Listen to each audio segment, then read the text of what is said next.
Anyways, the point is, like, I think what makes you unique is if you actually lean into the nuances that make you you and actually have a way to defend why you do what you do. Because most people don't even think about why they do what they do.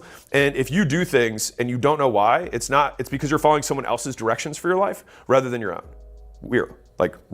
And so much of us have been programmed by people earlier in our lives. And I say programmed as though we're like machines, but what person do you think in your life has super high max status, power, credibility, and likeness? Maxed out earlier on in your life. It's your parents, right? It's your parents. So think about all four of these elements. Status.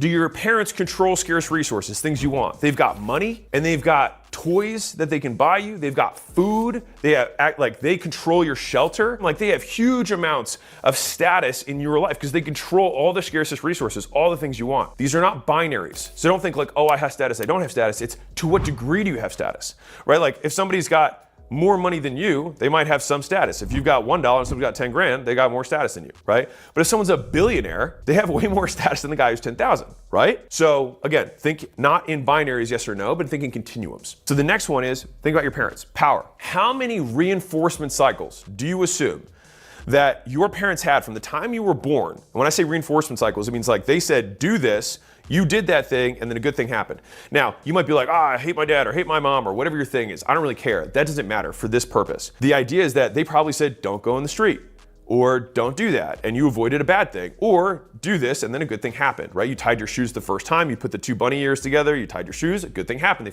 you followed their directions. Think about how many times a parent has given you directions and you followed them, and a bad thing was avoided or a good thing happened. Many. And so it makes sense that not only do they have a lot of status, they have a lot of power. What else do they have?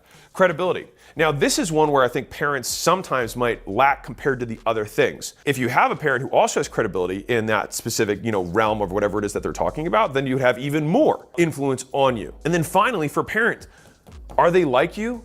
Yeah, they literally look like you.